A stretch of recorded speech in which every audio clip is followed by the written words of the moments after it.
अस्सलामुअलैकुम। Welcome to my YouTube channel learning with C. आज मैं नेक्स्ट वीडियो आपके साथ शेयर करूंगा जो कि वीक नंबर 4 है। CS 101 introduction to computing. इसके पहले प्रीवियस 3 वीक्स कंप्लीट हो चुके हैं, उनकी वीडियो ऑलरेडी अपलोड है।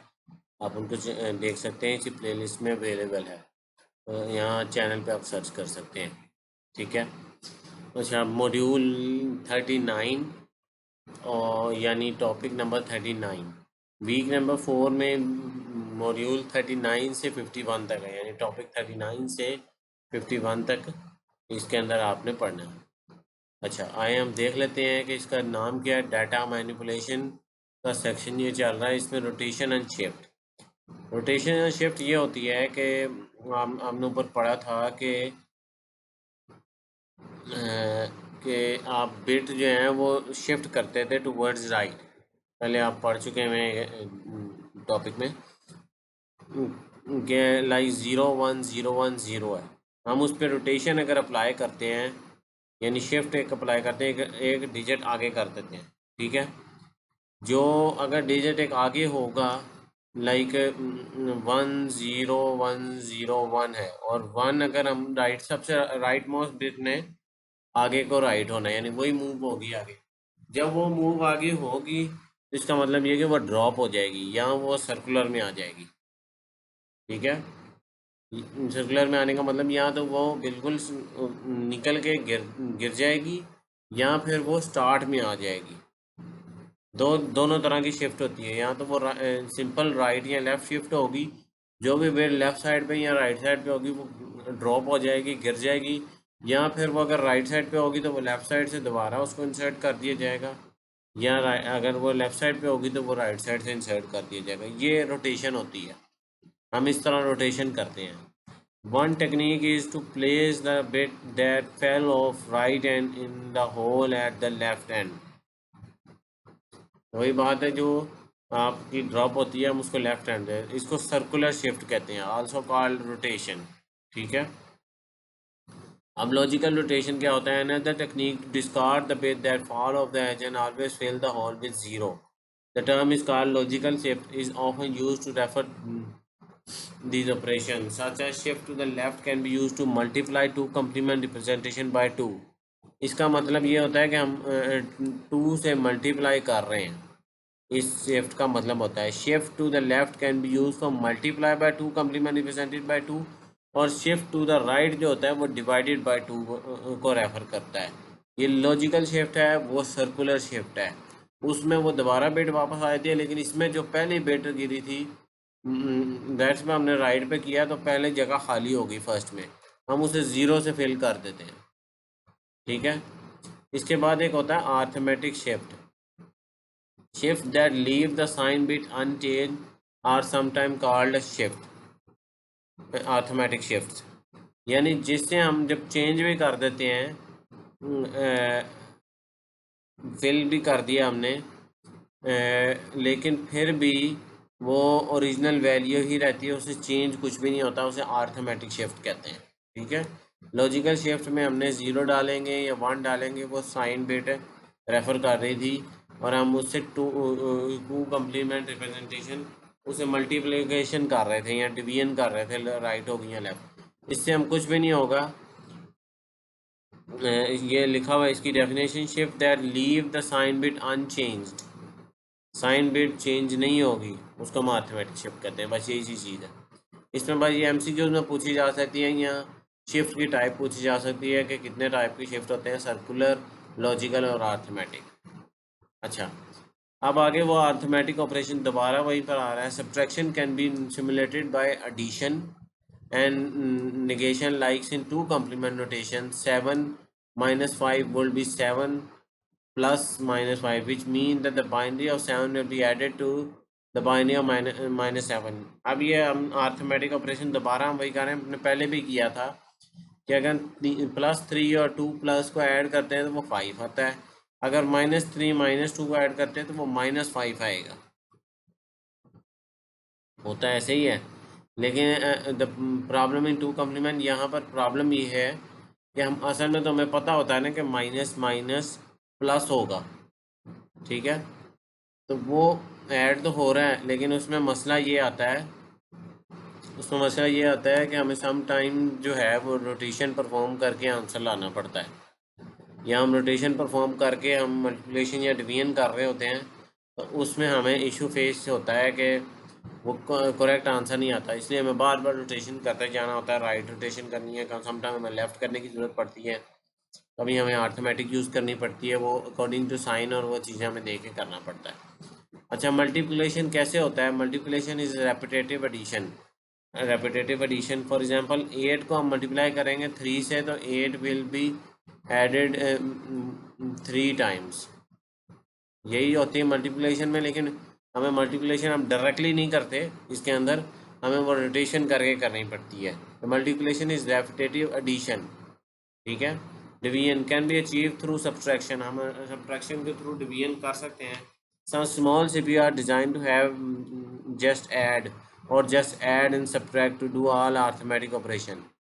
अब हम डिवीजन भी हम डिवीजन जो है वो सब्ट्रैक्शन के थ्रू करते हैं, मल्टीप्लिकेशन हम एडिशन के थ्रू करते हैं, क्योंकि ज़्यादातर सीपीयू जो डिज़ाइन हुए हुए हैं पुराने, वो सिर्फ ऐड और सब्ट्रैक्ट कर सकते हैं, मल्टीप्लिकेशन डिवीजन नहीं कर सकते, तो हम उन्हीं को यूज़ करके हम मल्टीप्लिकेशन और डिवीजन कराते हैं। Remember, if it store as a two complement, अगर टू कम्प्लीमेंट हो इट इज़ स्ट्रेट फॉरवर्ड, ये स्ट्रेट फॉरवर्ड होगा। If it is save in floating point notation, then you need to use a Mantissa exponent and sign bit। अगर तो वो floating point में होगा तो हमने पिछले टॉपिक्स में पढ़ा था कि हमें मंटीसा एक्सपोनेंट एंड साइन बिट भी लाजमी उसके साथ करानी होती है। अगर टू कॉम्प्लीमेंट में हो तो फिर नहीं कराना। ऑल दो बोथ आर एडिशन, दोनों एडिशन है, but both have a different workout. ये भी हमने यहाँ पर नहीं पढ़ना इन टॉपिक्स के बारे में, जस्ट आपने एमसीक्यूज़ में आ सकता है, या वो सवाल को पूछ सकता है कि टू कम्प्लीमेंट स्टोर हो गया तो वो कैसे होगा, अगर फ्लोटिंग पॉइंट में हो तो वो मंटीसा एक्सपोनेंट एंड साइन। ये आप इसमें फर्दर एडवांस कोर्स में जाके पढ़ेंगे कि इसकी फंक्शनैलिटी कैसे होती है। थोड़ा सा बेसिक आपको पीछे टॉपिक में आइडिया दिया है, लेकिन अभी वो बहुत बेसिक है, अभी आपको एडवांस पढ़ना बाकी है इसका। नॉन आईटी के स्टूडेंट्स के लिए इतना ही काफ़ी है, इतना ही कॉन्सेप्ट काफ़ी है कि आप इसको याद कर लें कि फ्लोटिंग नोटेशन कैसे होती है और टू कॉम्प्लीमेंट कैसे होता है। अच्छा, अब रोल ऑफ कंट्रोलर। अब कंट्रोलर क्या चीज़ होती है? Communication between computer and other devices is normally handed to an intermediate purchase known as controller, ठीक है। कंप्यूटर के अंदर आपके जितनी भी डिवाइसेस आपके कनेक्ट हुई हुई हैं कंप्यूटर से, वो थ्रू पोर्ट होती हैं, ठीक है। वाया केबल के थ्रू आप यूएसबी लगा रहे हो या कोई और प्रिंटर की केबल लगा रहे हो, वो सारी आपकी किससे कनेक्ट होती हैं? थ्रू पोर्ट होगी, आगे पोर्ट होगी, और उस पोर्ट को मैनेज करना कि वो कौन सी डिवाइस किसके साथ लगी है, वो कंट्रोलर का काम है। ये सारी चीज़ें मैनेज करना कि वो यूएसबी है, फायर वायर है, steps have been taken within the personal computer area to develop standards. अब ये फायर वायर पुरानी टेक्नोलॉजी थी, अब यूएसबी मॉडर्न हम यूज़ करते हैं नॉर्मली। यूएसबी आपका स्पीकर भी यूएसबी में होते हैं, आपके प्रिंटर भी आजकल यूएसबी केबल लग जाती है, वो पुराने ज़माने में लगती थी बड़ी सारी पिन वाली, अब वो ख़त्म हो गई है, ज़्यादा यूएसबी आ गई है। तो जो पोर्ट के थ्रू जब आप कनेक्ट करते हो तो वो आपका जो कंप्यूटर होता है उसको बताता है कि उसके बीच में कंट्रोलर होता है, कंट्रोलर बताता है कि कंप्यूटर और अदर डिवाइस के बीच में कम्युनिकेट करके क्या चीज़ लगी है, क्या चीज़ कनेक्ट हुई है, ठीक है। ये देख लें, आपका सीडी रूम के दरमियान में कंट्रोलर है, मॉडेम के दरमियान में कंट्रोलर है, बीच में बसेस लगी हुई हैं जो कि सीपीयू मेन मेमोरी को बता रही है, दूसरी साइड में मॉनिटर है, डिस्क ड्राइवर है, वो भी कंट्रोलर है बीच में। कंट्रोलर हर चीज़ के दरमियान में अटैच किया गया ताकि वो आगे बता सके कि क्या चीज़ अटैच हुई है कंप्यूटर के साथ, ठीक है। अब आगे कॉन्सेप्ट है direct memory and hand shaking. Module 42 में डायरेक्ट मेमोरी एक्सेस क्या होता है? Ability of controller to access the main memory is known as DMA. यानी आपका जो कंट्रोलर है उसने मेन मेमोरी को भी तो एक्सेस करना है ना, रैम में स्टोर भी तो कराना है ना कि आप क्या चीज़ कंप्यूटर के साथ अटैच हुई है, माउस अटैच हुआ है, कीबोर्ड अटैच हुआ है, तो वो कहीं स्टोर तो करेगा ना, रैम में कहीं बताएगा तो सही ना। तो वो उसका वो जो एक्सेस करता है मेन मेमोरी को, इसको कहते हैं direct memory access, DMA. And is significant asset to computer performance, computer की परफॉर्मेंस को इन्हांस कर देता है, क्योंकि जब वो डायरेक्टली उसके अंदर बता देगा फ़ौरन, तो वो फ़ौरन से कंप्यूटर को पता चल जाएगा क्या चीज़ अटैच हुई है। अगर उसके पास एक्सेस मेमोरी का नहीं होगा तो वो स्लो परफॉर्मेंस होगी। अच्छा, ये आप एक और चीज़ यहाँ नीचे याद कर लें, ये फोन न्यूमन आर्किटेक्चर, ये भी एक एमसीक्यूज़ में पूछा जाता है।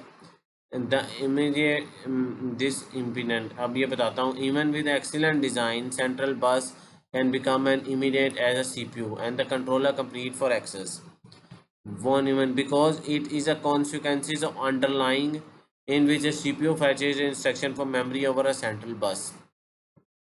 अब ये कॉन्सेप्ट इसके अंदर का कॉन्सेप्ट है डीएमए का।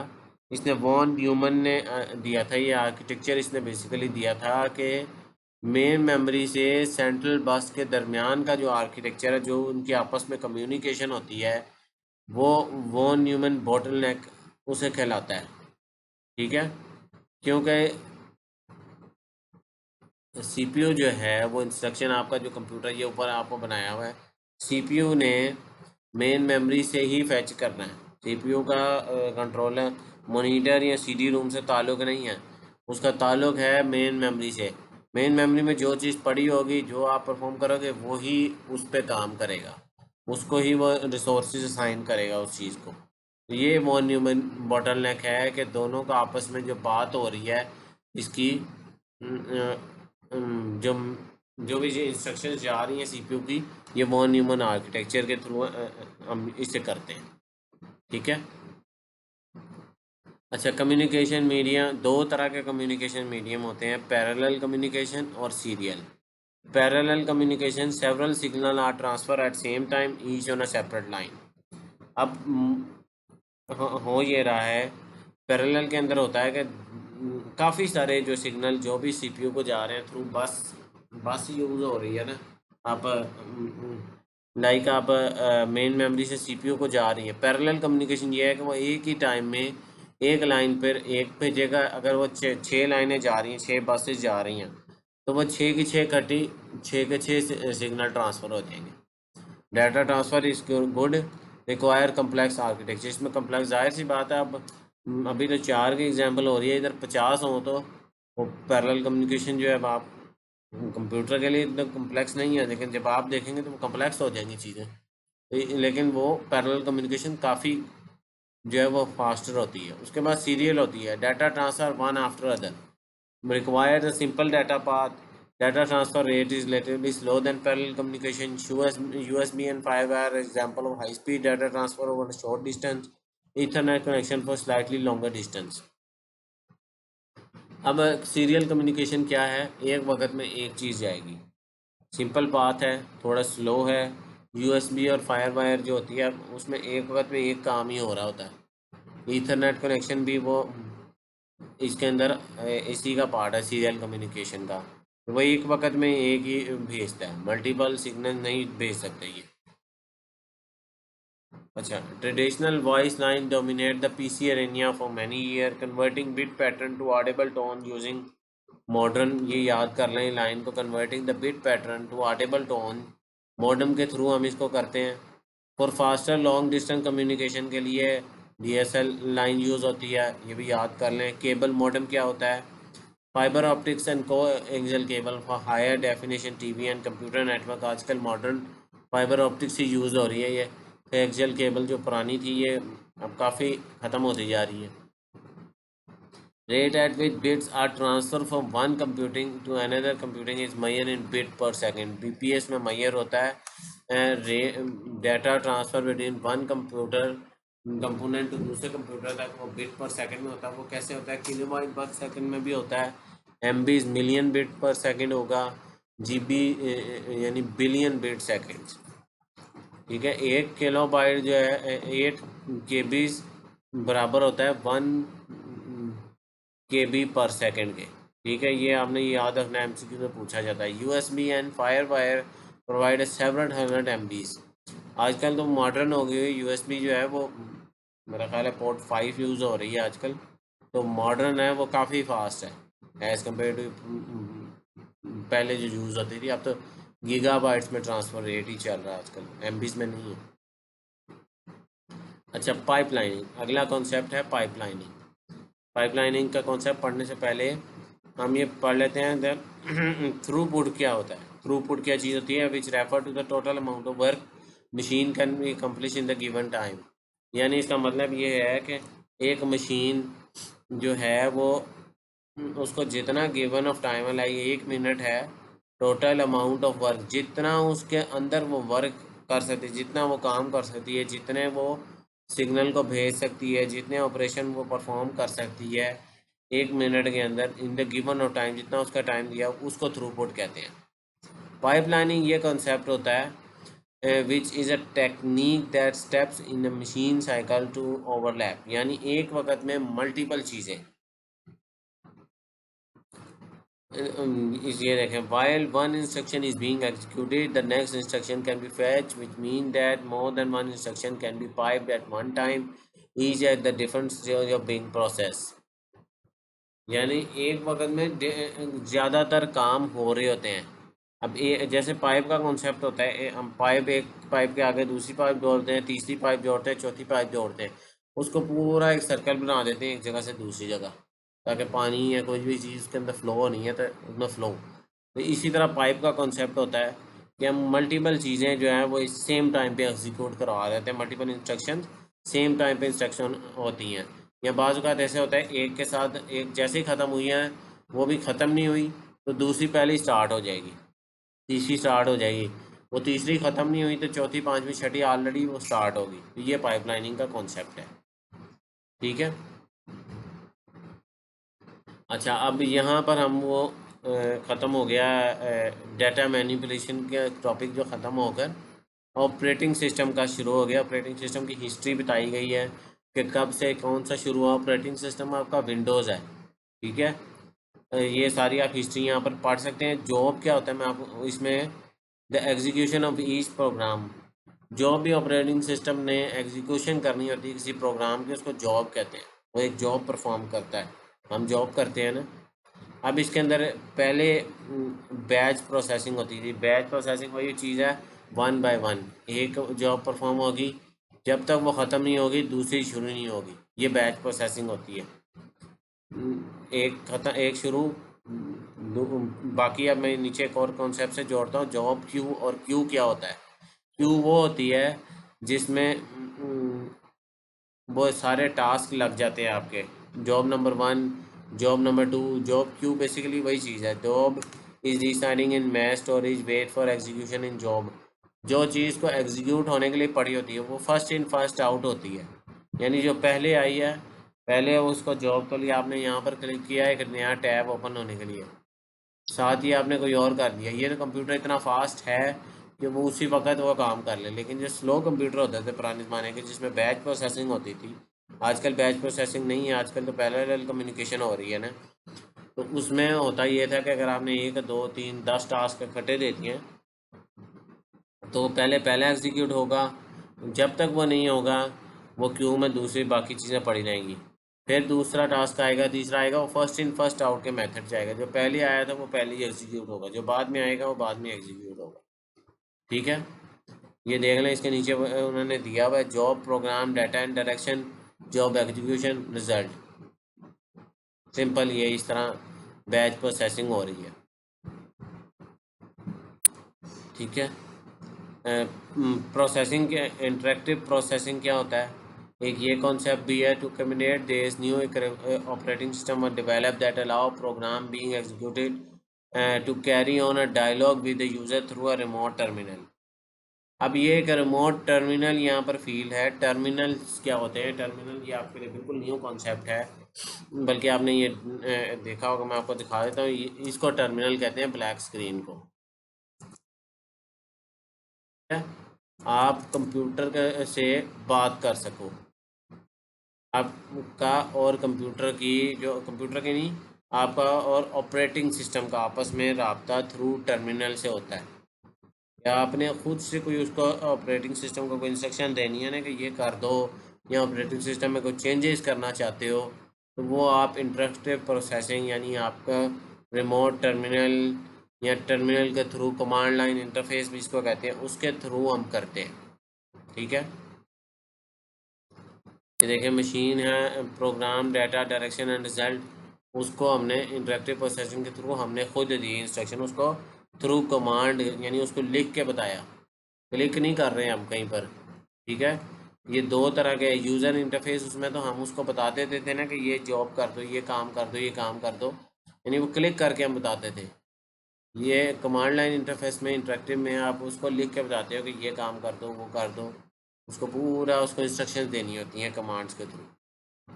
अच्छा, basic concept coordination with user, successfully interactive processor is respond with the user with significant fast time. वही बात पिछला टॉपिक चल रहा है, इंटरेक्टिव प्रोसेसिंग जो है वो as compare to user interface बहुत फास्ट होती है और बहुत एफिशिएंट होती है। Printing record of all student view versus word processing typing character. Example दी है कि जब आपको वर्ड प्रोसेसर के अंदर यूज़ करना होता है ना, ऑफिस यूज़ करके आप सारा रिकॉर्ड स्टूडेंट का फेच करके लेके आना चाहते हो उसमें, और कमांड लाइन इंटरफेस में 10 टाइम्स का फ़र्क है, वो 10 टाइम फास्टर लेके आएगा। ठीक है, जो आपका ग्राफिक यूज़र इंटरफेस है और जो आपका कमांड लाइन इंटरफेस है, modern interface as compare to graphic user interface faster होता है। उसमें वो एग्जांपल आपको उसमें दी होगी लेक्चर के अंदर, तो वो मैं वैसे आपको एक एग्जांपल दी है इसमें कि ये फास्ट होता है।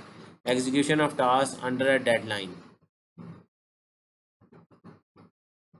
ये कॉन्सेप्ट थोड़ा सा एडवांस है, ये बस आपको इतना मैं समझा देता हूँ कि जो टास्क को जितनी उसको असाइन किया होता है ना, फॉर एग्जांपल एक टास्क है, उसको कहा हुआ है कि इसने इतनी देर में फिनिश होना है, हमने उसको बताया है कि इस वक्त फिनिश होना है, तो वो जब हम उसे कमांड लाइन के थ्रू ही बता सकते हैं हम।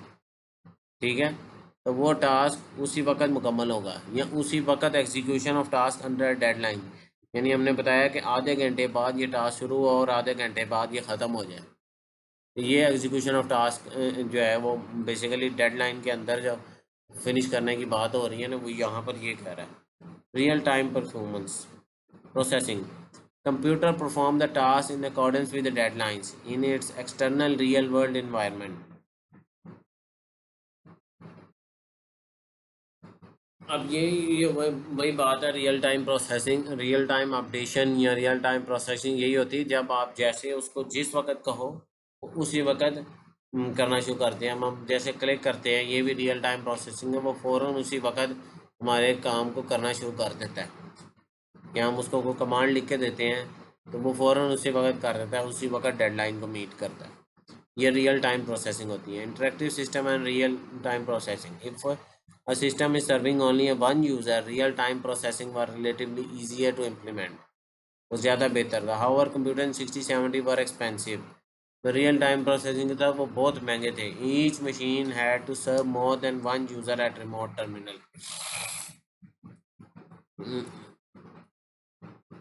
ठीक है, अब आगे हम चलते हैं, ये आप इसी तरह इसको याद कर लें। Time sharing, based on this problem, such OS was designed to service multiple users at same time, called time sharing. Active, ready, wait state as illustrated. अच्छा, मैं आपको इसको समझाता हूँ कि वो कहना क्या चाहता है।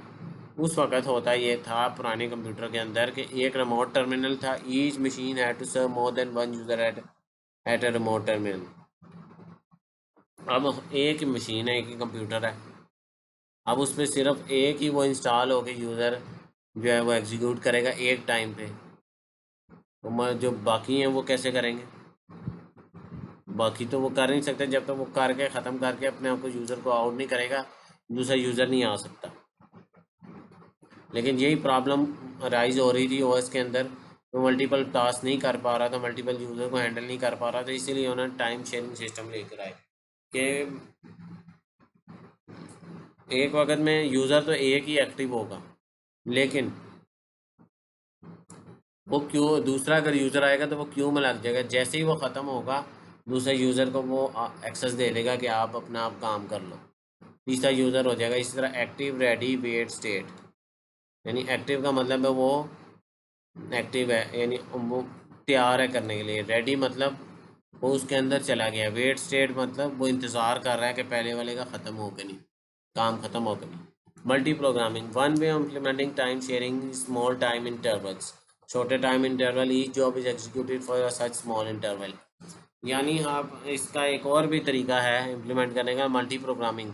उनको हर टास्क को थोड़ा थोड़ा टाइम जो इंटरवल दे दो कि ये इसने 5 मिनट में होना है, इसने 15 मिनट में होना है, वो जल्दी से करके उसको बंद करके दूसरे टास्क को एग्जीक्यूट कर देगा। ठीक है। Early system were able to serve 30 users simultaneously. ये एमसीक्यू में पूछा जाता है कितने अर्ली सिस्टम कर सकते थे, वो 30 users. Multi tasking one user execution several task simultaneously. एक यूज़र एग्जीक्यूट करता है several task simultaneously multi tasking के अंदर। Today multi programming is used in single user and multiple user, दोनों में यूज़ होती है मल्टी प्रोग्रामिंग। मल्टी प्रोग्रामिंग या मल्टी टास्किंग ये चीज़ है कि एक वक्त में आप एक यूज़र जो बहुत सारे टास्क परफॉर्म कर सके। ठीक है। अब आगे हम इसमें चलते हैं ऑपरेटिंग सिस्टम के अंदर, कॉन्सेप्ट के अंदर, कि अब एक चीज़ टर्म इसके अंदर होती है load balancing. Dynamic allocating dynamic allocating task to various processors so that all the processor are efficient. Dynamically allocating यानी वो खुद ही एलोकेट कर देता है कि एक वक्त में मल्टीपल प्रोसेसेस आ रहे हैं 50-60। ठीक है। वो प्रोसेसर वो ऑपरेटिंग सिस्टम देख लेता है कि किसको टास्क को ज़्यादा प्रोसेसर चाहिए, किसको कम चाहिए, किसको रैम ज़्यादा चाहिए, किसको कम चाहिए। ठीक है। इसमें साथ ही एक स्केलिंग कॉन्सेप्ट आ जाता है, breaking the task into number of sub task capable with the number of processor available. Scaling basically ये होता है कि बड़े टास्क को छोटे टास्क में वो तोड़ देता है खुद ही ऑटोमेटिकली प्रोसेसर। फिर उन सब को थोड़ा थोड़ा थोड़ा करके जो है वो प्रोसेसर असाइन करता जाता है ऑपरेटिंग सिस्टम, ताकि वो जल्दी हो।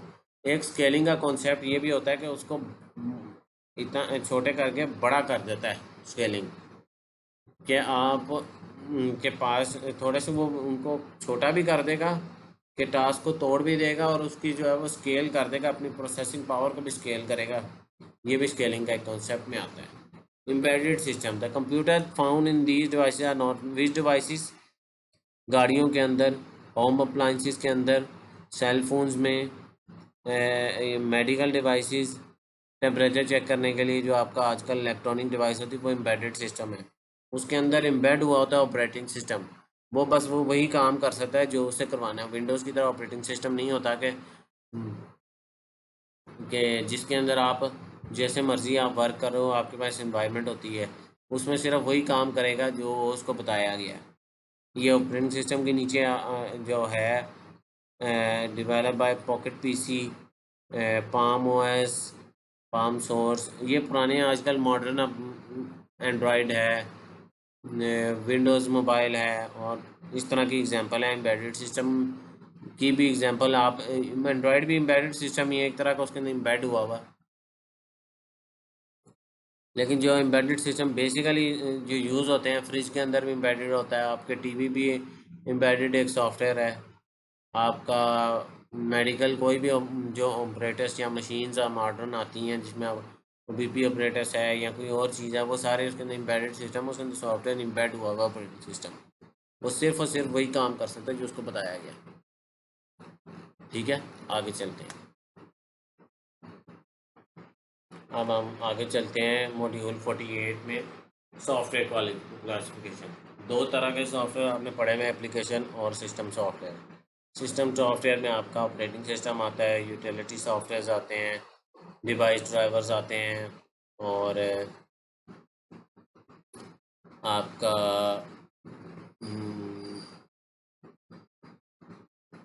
बस यही आते हैं। एप्लीकेशन सॉफ्टवेयर के अंदर आपका जो भी आपकी गेम्स होती हैं या कोई लाइक प्रोग्रामिंग लैंग्वेजेस हैं, ये भी एक तरह का एप्लीकेशन सॉफ्टवेयर है। गूगल क्रोम है, पीडीएफ है, फेसबुक की एप्लीकेशन हो गई, या व्हाट्सएप वेब हो गया, या व्हाट्सएप का जो एप्लीकेशन है, वो सारा कुछ एप्लीकेशन सॉफ्टवेयर है। ठीक है। ये बस आपने इसके अंदर पूछा यही जाता है कि सॉफ्टवेयर जो हैं वो कितने टाइप के होते हैं, और उसके अंदर सिस्टम सॉफ्टवेयर में कितने टाइप के होते हैं, आगे आगे सिस्टम सॉफ्टवेयर में दो चीज़ें हैं। ऑपरेटिंग सिस्टम के अंदर दो चीज़ें होती हैं, यूज़र इंटरफेस होता है और कर्नल होता है। ये बस दो चीज़ें हमने याद रखनी, पेपर में ये पूछ लेते हैं कि ऑपरेटिंग सिस्टम के अंदर सिस्टम सॉफ्टवेयर तो है वो, लेकिन उसके अंदर दो कौन कौन से पार्ट होते हैं, वो आपने यहाँ वो आपसे पेपर में पूछे जा सकते हैं। वो आगे हम अगले टॉपिक के अंदर पढ़ेंगे कि वो दोनों चीज़ें क्या हैं। ठीक है,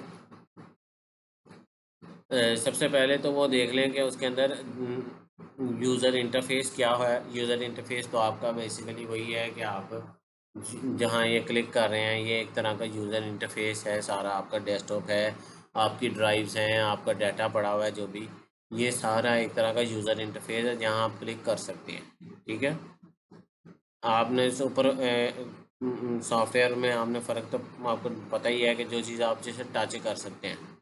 ठीक है, आजकल टच आ गया, आपका जो मोबाइल में एंड्रॉयड होता है आप उसे उंगली से टच कर सकते हो। ठीक है, सॉफ्टवेयर को टच नहीं कर सकते, हार्डवेयर को टच कर सकते हैं। आपने वो डेफिनेशन पढ़ी होगी मैट्रिक एफएससी में, एंड आप उसे देख सकते हो, टच नहीं कर सकते। लेकिन अब वो मॉडर्न एंड्रॉयड आ गया, आप उसे टच नहीं बेसिकली सॉफ्टवेयर को कर रहे होते, लेकिन आप उसे इंटरेक्ट इस वे से कर रहे होते हो कि आप उसको टच कर रहे हो। ठीक है, तो वो यूज़र इंटरफेस होता है, आप उसको टाइप करके बता देते हो कि ये कर दो वो कर दो।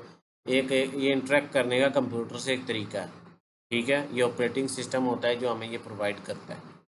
इसके बाद होती है shell, graphic command line interface, जिसका मैं आपको पहले भी ऊपर बता चुका हूँ, जो कॉन्सेप्ट पीछे हम पढ़ चुके हैं पिछले मॉड्यूल में, कि हम आप उसको कमांड से देते हैं, कमांड लिख के देते हैं कि ये काम कर दो। यहाँ तो हम माउस क्लिक कर रहे हैं ना, माउस के थ्रू या कीबोर्ड के थ्रू, उसमें सिर्फ आपका कीबोर्ड से आप लिखते हो कि ये फाइल रेड कर दो, ये फाइल डिलीट कर दो, या ये काम कर दो, ये काम कर दो, या वो मल्टीपल जॉब्स उसको असाइन कर दो कि इस टाइम पे ये काम करना है, इस टाइम पे ये काम करना है। वो through shell command line interface के थ्रू होता है। ये कर्नल का आपका यूज़र इंटरफेस का पार्ट है।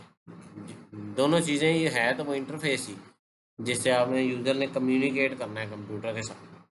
ठीक है, MS डोस है कमांड शेल, इसके अंदर जो कंप्यूटर साइंस में मैंने आपको वो दिखाई भी थी पीछे कि ये वो शेल है। ठीक है, आगे हम चलते हैं। An important component with in today UI shell is windows manager which allocate the block of space on the screen called a windows and kept the track of which application is associated with each window। Her window, ये एक window है आपका Google Chrome है, साथ हम ये कोई और ओपन कर सकते हैं, कोई और, वो विंडोज़ मैनेजर है। ये टास्क मैनेजर को बेसिकली विंडोज़ मैनेजर कहते हैं कि कितने एक वक्त में हम टास्क मैनेजर ओपन है गूगल क्रोम ऐप्स में, बैकग्राउंड में जो रनिंग एप्लीकेशन है वो आपकी अलहदा चल रही हैं, लेकिन इसे ये बेसिकली विंडोज़ मैनेजर होता है। ठीक है, ये नीचे बना हुआ है कि कर्नल बीच में होता है, यूज़र इंटरफेस साइड पे होते हैं। आपका यूज़र है, यूज़र इंटरेक्ट कर रहे हैं, आप कंप्यूटर के अंदर आप मल्टीपल यूज़र बना सकते हैं, जितने आप बना लें सारे आपके जो हैं वो है इसके अंदर एक वक्त में आप यूज़ कर सकते हैं। ठीक है, अब कर्नल पढ़ लेते हैं कि कर्नल क्या होता है। An operating system's kernel contains those software components that perform very basic function required by computer installation। सबसे पहले तो कंप्यूटर की इंस्टॉलेशन के वेरी बेसिक फंक्शन उसके अंदर पड़े होते हैं। One such unit is called file manager whose job is to coordinate with the use of machine mass storage facility। यानी जो आपका फाइल मैनेजर होता है, ड्राइव्स हैं आपकी, ये आप यहाँ जाए ना, ये आपकी ड्राइव है, ये आपका फाइल मैनेजर है बेसिकली। ठीक है, file manager allow files to group into a bundle called a directory और फोल्डर। डायरेक्टरी या फोल्डर, आपकी जो भी डाटा पड़ा हुआ है वो सारा आपका डायरेक्टरी या फोल्डर, दोनों आप कॉन्सेप्ट ले सकते हैं, दोनों एक ही चीज़ है, फोल्डर भी या डायरेक्टरी भी। ठीक है, जो भी आपके रिकॉर्ड पड़े हैं। उसके बाद ये डेफिनेशन है, change of directories with in the directories called directory path, या पाथ्स उसे कहते हैं, यानी फोल्डर के अंदर फोल्डर को आप फोल्डर पाथ कहोगे या डायरेक्टरी पाथ कहोगे। ठीक है, ये उसने एग्जांपल भी दी हुई है कि एनिमल्स के अंदर ये एक और फोल्डर है, फिर डायनासोर्स है, प्री हिस्टोरिक का फोल्डर है, उसके अंदर डायनासोर्स है, ठीक है। एक और काम होता है कर्नल का, कलेक्शन ऑफ डिवाइस ड्राइवर, जो जो डिवाइसेस कंप्यूटर के साथ लगी हुई हैं वो सारी की सारी थ्रू उसके ड्राइवर्स होते हैं, ठीक है। ड्राइवर्स के अंदर फाइल्स पड़ी होती हैं कि ये क्या चीज़ है, कैसे इसने काम करना है, सारी उसकी चीज़ें होती हैं। प्रिंटर है, वो मॉनिटर है, माउस है, कीबोर्ड है, कोई भी और डिवाइस आप लीजिए, ग्राफिक कार्ड बीच में आप एक्स्ट्रा लगाया है आपने कोई, या आपका जो आपका मॉडेम आपका कनेक्ट होता है इंटरनेट का, वो उसके भी डिवाइस ड्राइवर होते हैं, वो बीच में आपके लगे होते हैं। तो वो सारी चीज़ें जो हैं वो डिवाइस ड्राइवर में होती हैं, जो कि ये कर्नल के अंदर आप एक पार्ट है ये डिवाइस ड्राइवर, ठीक है। Another component of operating system kernel is memory manager, which is charged with the task of coordinating with the machine use of main memory. Main memory को मैनेज करना सारा कुछ कर्नल का काम होता है। कौन सा टास्क कितनी स्पेस में है वो पड़ा हुआ है, उस वो अगर आपने बंद कर दिया है तो उसको मेमोरी को रिफ़्रेश करना, रिवाइज करना, सारी चीज़ें जो हैं ये मेमोरी मैनेजमेंट जितनी भी है वो कर्नल ही करता है आपके कंप्यूटर में। ये रैम की, मेन मेमोरी की, हार्ड डिस्क की नहीं। हार्ड डिस्क की तो वो कर रहा है ना ऑलरेडी, ऊपर आपने पढ़ लिया है कि वो फाइल मैनेजर ऑपरेटिंग सिस्टम करता है। अच्छा, इसके बाद इसके अंदर एक टेक्निक होती है पेजिंग की। अब पेजिंग क्या होता है? For example the main memory of 8 GB is required, but the computer के पास सिर्फ 4 है। 8 GB रिक्वायर्ड लेकिन 4 GB। To create illustration of larger memory space, the memory manager reserve 4 GB of storage space on magnetic disk. अब वो करेगा क्या कि आपकी जो थोड़ी सी हार्ड डिस्क होती है ना, पेजिंग टेक्निक जो है बेसिकली इसमें पेजेस यूज़ होते हैं। The data is divided into uniform size, वो छोटे छोटे साइज़ के अंदर डिवाइड कर देता है, ठीक है।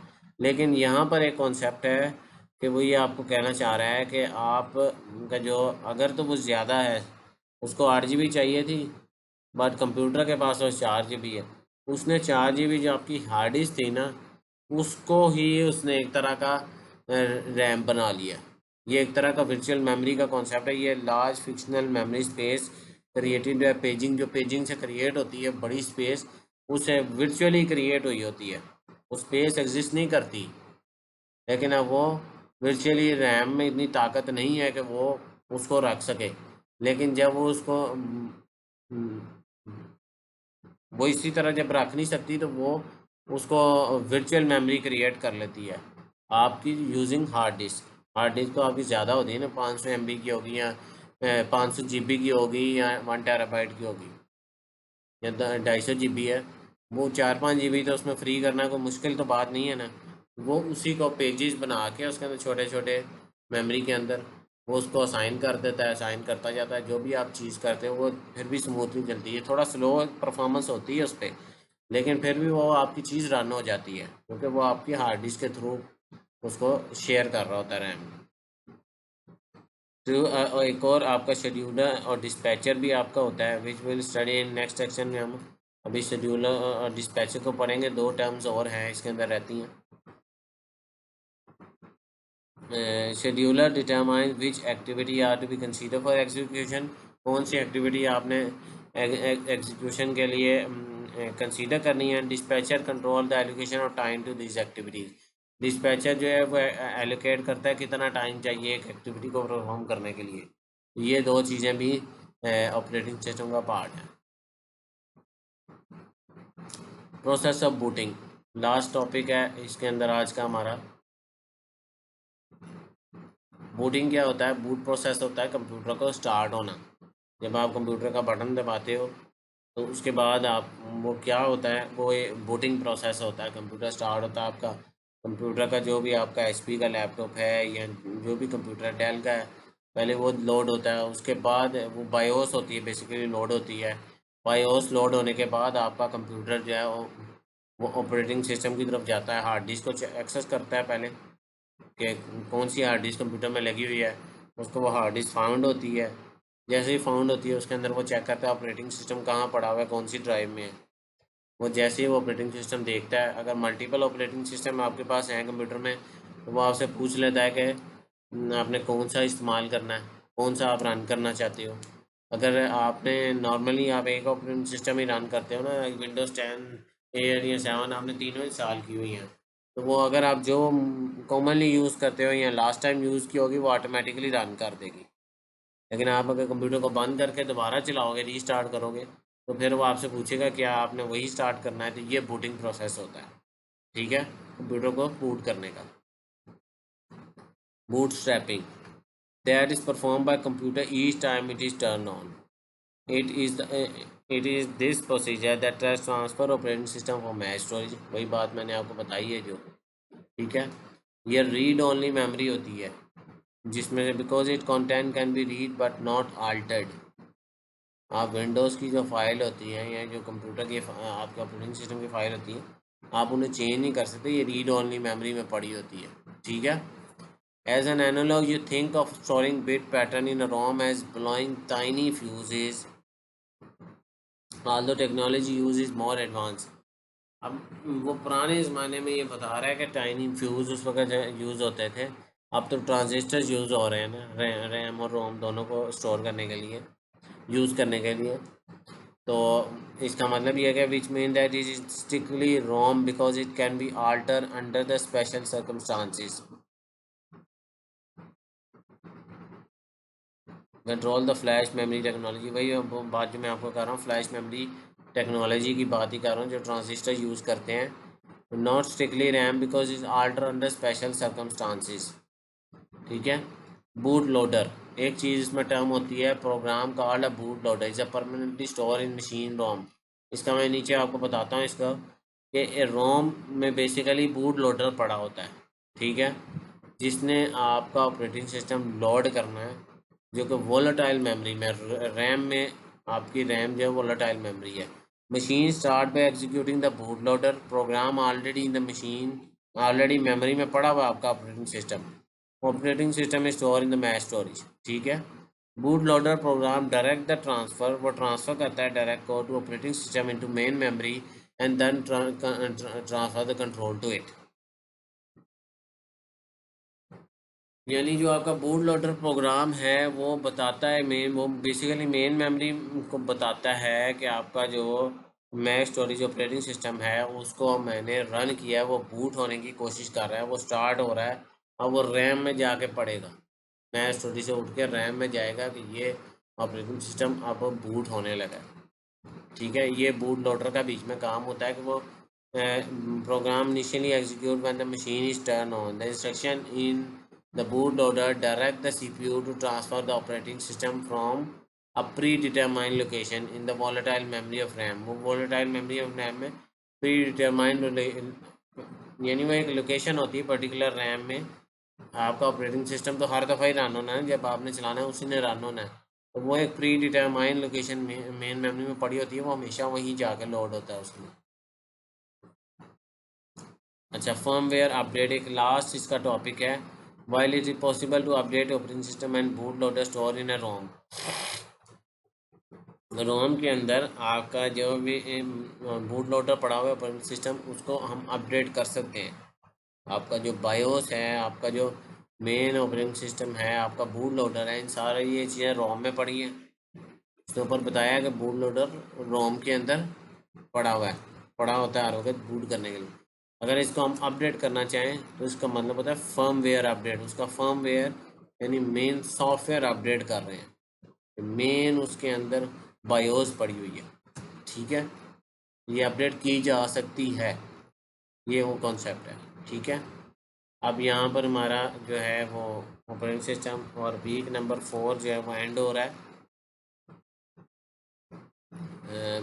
अगर आपको कोई बात समझ ना आई हो तो आप कमेंट करके मेरे से पूछ सकते हैं।